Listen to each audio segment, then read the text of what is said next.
Это телеканал Якутия-24. Прямой эфир. С вами Влад Давыдов и итоги дня. Смотрите сегодня. Без магии и волшебства. Чистая наука. На небе над республикой в некоторых местах вызвали искусственный дождь. Как это происходит? Репортаж с воздуха. Проекты, за которые голосовал народ, по республике строят новые скверы и бульвары. Все по программе формирования городской среды. Как идут дела с объектами в столице? Вопрос жизни и смерти. Власти столицы подбирают площадь для нового кладбища. Возможно, это будет по Покровскому тракту. Жители Владимировки недовольны. Как быть? Проигравших нет. В рамках международных интеллектуальных игр организовали выставку. Какие проекты представили юные ученые? Дорожный пристав. ГИБДД вместе с Якутскэнерго вышли на рейд, тормозили граждан-должников перед энергетиками. Как это вышло на деле и как на это отреагировали сами водители? Национальная библиотека республики в телефоне. Богатая коллекция учреждения доступна через QR-коды в общественных местах. Как это все работает?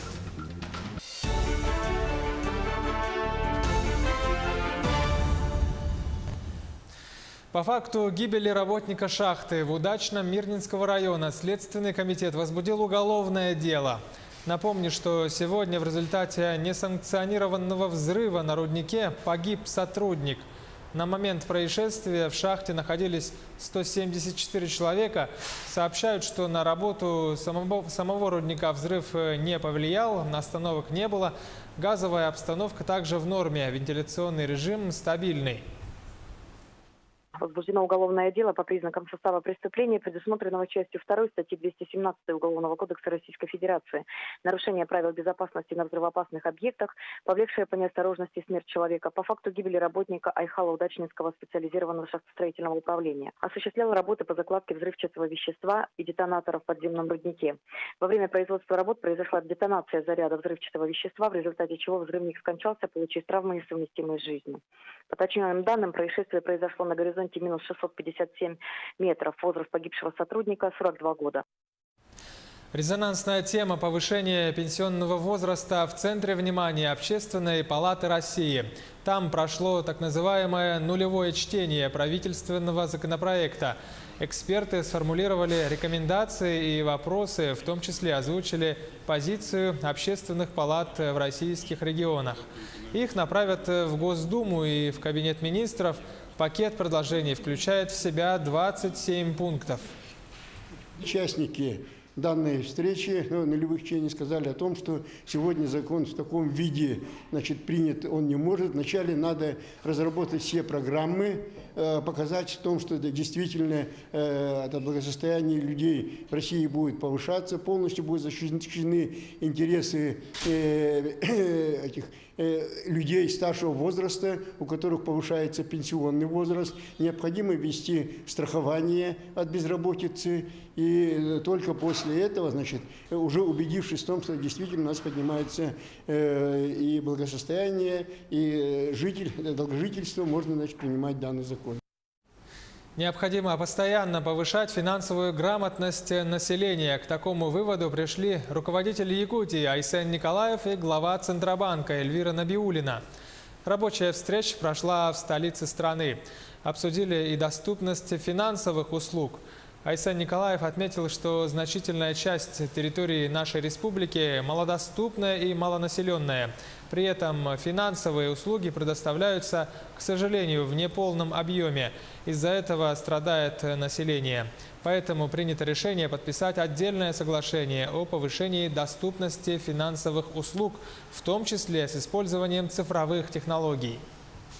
Были также отдельно у нас обсуждены вопросы, связанные с функционированием в целом филиальной системы и других крупных российских банков, с повышением, скажем так, финансовой грамотности населения. И еще раз говорю, что мы пришли к пониманию того, что в этом вопросе и правительство Республики Саха-Якутия, и Центральный банк будем взаимодействовать для улучшения качества финансовых услуг на территории всей нашей республики. А в Якутии ситуацию с банком Тата обсудили в Министерстве предпринимательства республики. Сегодня там состоялся брифинг. Затронули вопрос поддержки малого и среднего бизнеса в связи с отзывом лицензии у Тата-банка.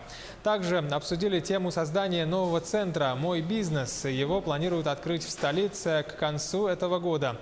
Там можно будет получить консультации на любую тему, а также подать документы на оказание мер поддержки, кредитования, регистрации предприятия и многое другое. Более 2000 предпринимателей республики имели счета в этом банке, и все обороты шли через банк Тата. И за каждым предпринимателем стоят еще наемные сотрудники. Понятно, что очень большое количество людей понесло, вообще имеет серьезные проблемы. Конечно, на постоянной связи с предпринимателями, и мы готовы оказать любую посильную помощь, хотя полномочиями министерства мы ограничены, в возможностях, и у нас нет права влиять на деятельность коммерческого банка. Но тем не менее эмоционально, морально мы на стороне бизнеса и готовы всячески содействовать в решении этой проблемы. Лесной пожар в Усть-Майском районе угрожает высоковольтной линии Эльдикан-Солнечный. В этой связи там будут приняты экстренные меры по мобилизации местного населения. Об этом стало известно в ходе облета территории района представителями авиалесоохраны и лесхоза. Площадь пожара в зоне Эльдиканского участкового лесничества составляет около 100 гектаров. Высоковольтная линия Эльдикан-Солнечный обеспечивает электроэнергией поселки Солнечный и Звездочка. На данный момент в Усть-Майском районе с рабочим визитом находится исполняющий обязанности председателя правительства региона Владимир Солодов. Также делегация во главе с премьер-министром Якутии побывала в наиболее пострадавших от паводка населенных пунктах Усть-Майского района в наследии Кюпцы и в поселке Эльдикан. Посмотрели ход аварийно-восстановительных работ, встретились с населением и обсудили все важные вопросы по ходу восстановительных работ и помощи населению. На территории республики в некоторых местах шел дождь, и он был искусственный. Ливень вызвали для тушения наиболее сильных лесных пожаров. Это плановые действия авиалесоохраны в летнее время. За полным процессом этой необычной работы наблюдал наш корреспондент Лана Ильина. 8 лесных пожаров подбираются к Якутску. Смог окутал столицу республики. Борьба со стихией на земле и в воздухе. Сегодня решили вызвать дождь. Без бубнов, танцев и шаманов. В роли волшебника самолет Ан-26 из Иркутска. Показатели многие определяются визуально. Есть кое-какие показатели. Это как размер облака, его вертикальное развитие подошва, перемещение воздушных масс, направление, сила ветра. То есть здесь все в комплексе.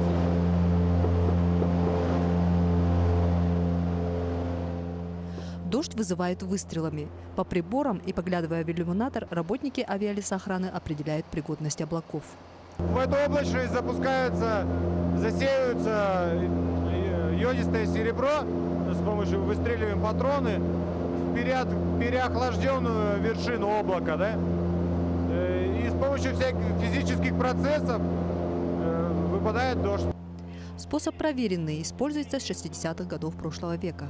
Около 100 штук такого пиротехнического вещества выпустили сегодня с борта самолета Ан-26. В течение часа после его запуска должен начаться дождь.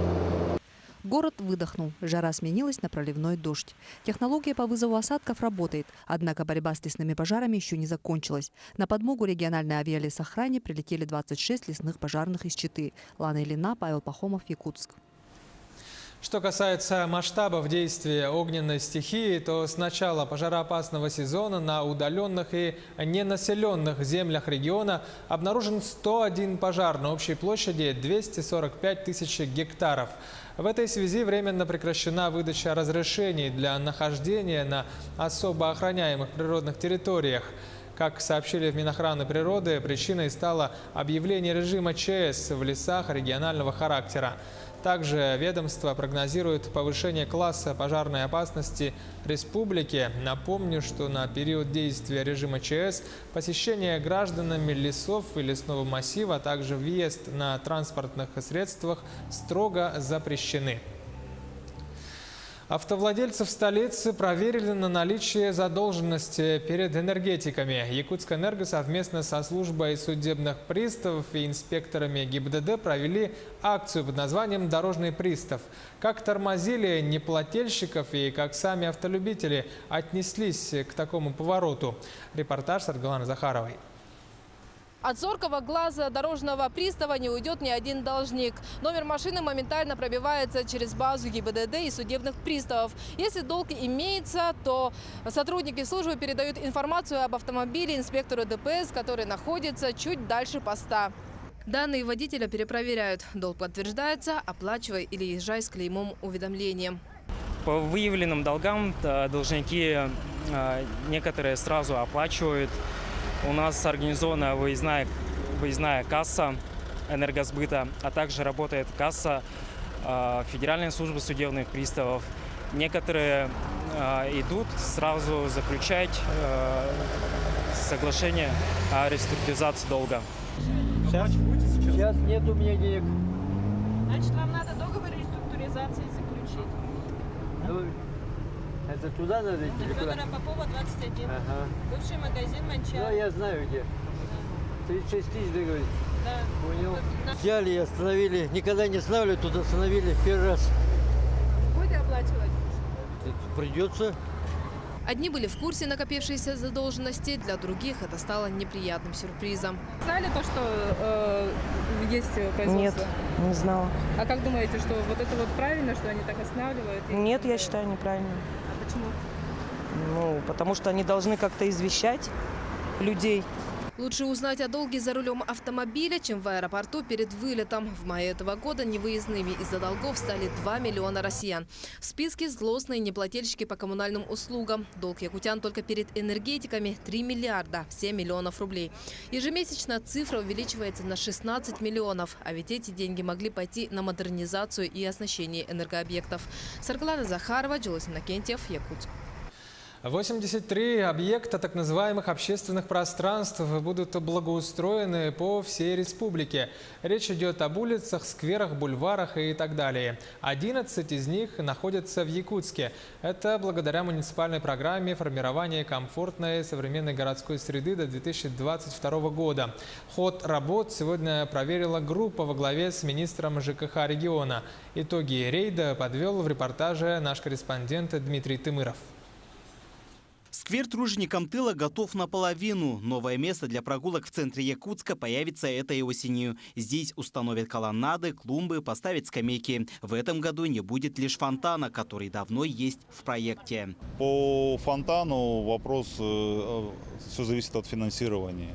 То есть те выделенные средства на этот год, которые запланированы, это уходит на устройство МАФов и доделку колоннады. Уже сдали по программе комфортной городской среды обновленный участок улицы Кирова. Движение по дороге вновь открыли в мае. Здесь появились светофор, дорожная разметка, парковки для автомобилей и велосипедов. Данный проект у нас попал в рейтинговое голосование. Получил практически достаточно большое количество голосов. Больше 14 тысяч, по-моему, жителей проголосовали за этот проект. Улица Кирова открыта. Центр города уже разгружен. Если, например, улица Амосова ранее была очень сильно перегружена, большие потоки, сейчас, конечно, сквозные проезды – это всегда облегчение транспортного движения. Поэтому я считаю, этот проект очень удачный. Бульвар Учителя стала следующей точкой визита рабочей группы. Этот проект является переходящим. Его должны были сдать еще в прошлом году. Здесь во время работ тогда были найдены предметы старины, имеющие историческую ценность. Тогда было решено приостановить работы по благоустройству. Мы, конечно, пытаемся пораньше закончить, потому что там сейчас археологи до 30 числа нам мешают вообще-то. Там у нас основная работа, там это памятник же будет еще, под памятник надо готовить. Там лестница идет очень большая, там надо тоже. В настоящее время мне конкретно известно, что работа завершатся 20 июля или даже с опозданием на 2-3 дня и не более. План сдать все объекты осенью успеют, подрядчики не сомневаются. Сейчас мы объезд делаем по контролю за исполнением выполнения программы. В этом году у нас 2 больших объекта в городе Якутске по общественным пространствам. Это ворота города Якутска и вот этот сегодня, где мы сейчас находимся, бульвар Учителя. Дмитрий Тымыров, Григорий Григорьев, Якутск. Как выращивать полезные растения, построить робота, определить качество воды. Обо всем этом рассказали и показали на выставке проектно-исследовательских работ. Она состоялась сегодня в столице в рамках международных интеллектуальных игр. Работы юных ученых оценила и наш корреспондент Кристина Якупова. Что мы пьем? Задаются вопросом Олджас и Айганым из Казахстана. Ребята изучают качество воды, которую пьют жители Алматы. Уже год школьники заняты исследованием. Проект привезли в Якутию на международные интеллектуальные игры. Для молодых ученых это первая выставка за пределами родной страны. Многие люди не знают, какую воду они пьют, точнее химический состав воды. И мы это доказываем, изучаем. Это на самом деле интересная тема, вода, потому что без воды не было даже планеты. И вода – это ключевая часть жизни. Международные, они всегда интересны, потому что встречаешься с разными людьми, разными нациями, разговариваешь, делишься своей культурой. С помощью реагентов ребята могут менять цвет воды для того, чтобы все это потом рассчитать по формуле и по методу титрования определить качество воды. Десятки проектов, сотни различных технологий. Школьники со всего мира делятся научным опытом. Оценить их работы может каждый – эксперты, простые посетители или другие школьники. В общем-то, это мероприятие больше ориентировано на то, чтобы найти своих единомышленников, тех, которые интересуются примерно этими же науками, направлениями. И здесь не определяются победители, и проигравших здесь тоже нет. Выставка проходит под эгидой Милсет. Это организация, которая популяризирует науку среди молодежи. Она объединяет 180 организаций в 80 странах мира. В рамках этой сети ежегодно проходит много очень важных и интересных мероприятий, главными из которых являются выставки. Вот в Бразилии, в Польше в этом году проходит, в Чили, в Южной Корее. И вот наша выставка, которая организована в Якутске.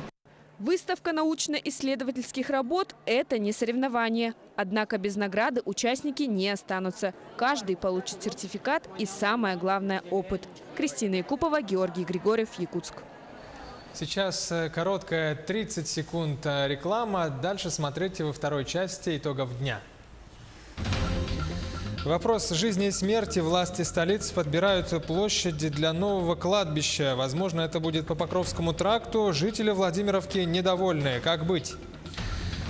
Чем дальше, тем больше. В Нерингре от рук вандалов страдают парки, скверы, дворы и подъезды. Ломают и портят все подряд. Что с этим делать? Национальная библиотека республики в телефоне. Богатая коллекция учреждения доступна через QR-коды в общественных местах. Как это все работает? Прямой эфир Якутия-24. Итоги недели. Мы продолжаем. Бурого медведя, который представлял угрозу для жителей Алдана, обнаружили и ликвидировали на территории городского кладбища. Алданский комитет охраны природы предупреждает, что в связи с начавшимся периодом сбора дикоросов гражданам необходимо соблюдать повышенную осторожность. Медведи несколько раз попадались на глаза местным жителям, и глава Алдана обратился в комитет охраны природы для принятия необходимых мер по обеспечению безопасности населения. С 1 июля вступили в силу меры по сертификации животных. Выдача ветеринарных сопроводительных документов проводится в рамках программы «Меркурий». Эта система позволяет сократить время на оформление ветеринарной сопроводительной документации, также помогает четко отслеживать перемещение партий продукции и их качество. Как подключиться к данной системе и какие проблемы возникают? Эти и многие другие вопросы обсудили на обучающем семинаре в Департаменте ветеринарии. Озвучили, что в данное время из более 18 тысяч хозяйственных субъектов региона почти 69% получили логин и пароль. Одна из острых проблем внедрения этой технологии – слабый интернет, особенно в отдаленных районах республики. Физлица, которые, вот, допустим, которые будут продавать свое сырье, да, вот корову забили, допустим, и будут реализовать на рынках. В этом случае обязательно тоже должны зарегистрироваться в этой системе ФГС Меркурий. Или же, допустим, вот собаководы, да, любить собаководы, вот когда они будут участвовать в зрелищных мероприятиях, в этом случае тоже они должны зарегистрироваться в этой системе. Для них существует, вот, допустим, некоторые не умеют пользоваться интернетом, допустим, не умеют пользоваться данной системой. Для этого вот мы и проводим каждую среду с 10 часов вот здесь, в департаменте ветеринарии, консультации, обучение. Ленская центральная районная больница начала набор студентов для обучения специальности фельдшера. Заявки подали 58 девушек. Сюжет Светланы Балеевой. Анна Захарова проживает в селе Чимча. Специально приехала за 50 километров на первое информационное собрание студентов, будущих фельдшеров. Девушка признается, что с детства мечтала быть медиком, но жизнь сложилась иначе. Анна получила специальность бухгалтера. Сегодня учится заочно на педагога-психолога, но быть фельдшером считает своим призванием. Поэтому не могла упустить представленные возможности. В прошлом году было по WhatsApp такое объявление, что набирает на медсестер, на фельдшеров. Вот позвонила, узнала, записалась. В этом году пригласили, я приехала узнать, какие документы надо сдать, как обучаются, что. Вообще с детства была такая мечта, фельдшер учиться. Я в Якутске в 2001 году ездила, поступала, но не доучилась тоже. По финансовым проблемам родителей. Вот. А сейчас сама возможность есть, вот поэтому хочу. Хочу развиваться, учиться. Сегодня девушка узнала, что из 60 желающих в группу попадет только половина. Отбор будет проходить по сумме баллов аттестата. Уже 10 лет на базе Ленской ЦРБ, благодаря поддержке администрации района, ведет обучение Якутский медицинский колледж. Выпущено 2 группы медсестер. 3 на подходе. Потребность младшего медицинского персонала снята. Чего нельзя сказать о фельдшерах. Сестринские кадры мы смогли укомплектовать, смогли решить проблему. Но есть и другой вид деятельности среднего медицинского персонала, как фельдшерское, это лечебное дело. Это специалисты, которые могут самостоятельно работать в фельдшерско-акушерских пунктах, участковых больницах, бригадах скорой медицинской помощи. И учитывая дефицит этой категории работников, в этом году было принято решение открыть такую специальность, как лечебное дело. Обучение будет платным, но 15 девушкам, которые наберут больше проходной балл, оплатит его районная администрация. В то же время администрация больницы также рассматривает вариант того, что определенным нескольким людям, наверное, мы тоже будем проводить обучение за свой счет, потому что проблема укомплектования средним медицинским персоналом такая же важная, не менее важная, как укомплектование врачебным составом. Получать знания лечебного дела девушки будут в течение 3 лет 10 месяцев. Предметы, требующие специального образования, будут проводить деканы Якутского медицинского колледжа. Остальные – врачи Ленской ЦРБ. Практику студентки начнут проходить со 2-го курса в отделениях Ленской больницы. Обучение начнется с началом учебного года. Светлана Балеева, Виталий Андреев, Ленск. В Нерюнгри от рук вандалов страдают парки, скверы, дворы и подъезды, ломают и портят все подряд. Причем чем дальше, тем больше. Что с этим делать? Сюжет Екатерины Павловой. Несколько лет назад в городском парке поставили уличные тренажеры для занятий спортом и пропаганды здорового образа жизни. Однако тренажеры неоднократно становились и, к сожалению, продолжают становиться объектом откровенного вандализма. По информации директора городского парка культуры и отдыха, очередной налет на них произошел совсем недавно. Режут нам баннера. Вот если вы видите сейчас сцену, тут у нас порезали сцену, ее все расписали. Независимо от того, что даже есть где-то камеры, они там игнорируют все. Подростки, взрослые даже ломают тренажеры. Мы стараемся сделать лучше для населения, чтобы было комфортно, красиво и хорошо, чтобы было приятно прийти людям отдохнуть. Но не все так получается из-за некоторых людей. Не остается без внимания и памятник первостроителям, расположенный на въезде в город. В минувшем году его покрасили, привели в порядок, благоустроили территорию. А в этом году на нем появилась занимательная надпись «Вы снова его покрасили, а я снова пришел». Судя по тексту, ее оставил человек, не имеющий представлений о культуре и элементарном уважении к истории. Страдает от рук вандалов и новый сквер матери и ребенка. Молодые люди очень любят для собственного удобства ставить несколько скамеек рядом друг с другом и забираться на них с ногами, отчего конструкции повреждаются. А когда в сквере посеяли цветы, засеяли газоны и посадили деревья, местные жители начали буквально ведрами забирать землю, а кто-то ухитрился выкопать пару только что посаженных рябин. Городская администрация пытается сделать более комфортной территорию проживания в целом городе. Строится сквер, устанавливаются лавочки. убирается сама территория города. Что-то мы пытаемся делать, но, к сожалению, к великому сожалению, к моему большому сожалению, что большая часть наших стараний приходит в негодность. У нас свободно может молодежь сесть на скамейку, вырезать на ней что-то, покрасить. Скамейки выдирают с корнем, куда-то переносят. Достаточно большое количество имущества утрачено в настоящее время. К сожалению, таких примеров в городе немало. От рук вандалов страдают скверы, парки, новые лифты, отремонтированные подъезды. На восстановление тратятся немалые средства, которых в бюджете и без того не хватает. Но нерюнгринцы об этом не задумываются и продолжают гробить то, что создается для их же блага. И кто в этом виноват? Вопрос скорее риторический. Екатерина Павлова, Аксинья Луценко, Лилия Игудина, Нерюнгри. Якутск попал в топ-10 российских городов, выявивших и ликвидировавших больше всего незаконных свалок. Об этом сообщается на сайте Общероссийского народного фронта. За период с февраля прошлого года активисты на специально созданной в интернете интерактивной карте отметили 24 свалки на территории города, и на сегодня 23 из них ликвидированы.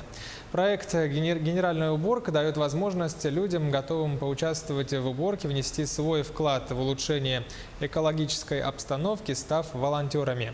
В целом проект направлен на повышение эффективности общественного контроля за санитарным состоянием своего региона.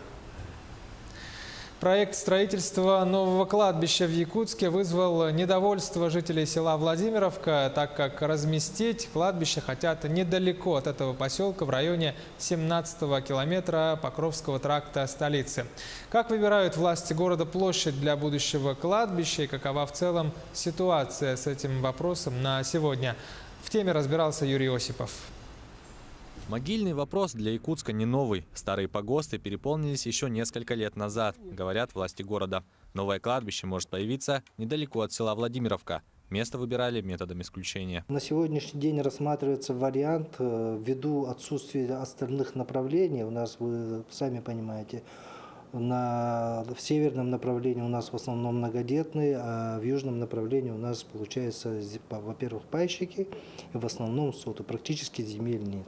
И вот, получается, решение мы видим непосредственно на горе. Площадь кладбища должна быть не больше 40 гектаров. Требования законодательства. Потребность в погосте есть, утверждают чиновники. Ежегодно в Якутске появляется до 2500 новых захоронений. Это 2000 гектаров. Кладбище у Владимировки может хватить на четверть века. Только жители села возможному соседству не рады. У нас здесь и так инфраструктуры никакой нету. Озера, вот то, что речки, вот эти вот ручьи, это используется все в домашних условиях, в хозяйстве. Полив огорода, питье, дети купаются по лету. Если какое-то кладбище здесь нам поставят, у нас же все эти сточные воды по весне пойдут в эти реки, озера, вот эти ручейки. Они у нас, как бы чистые пока еще, экологически вроде, более-менее. С них пьем, дети сырую воду даже с них пьют.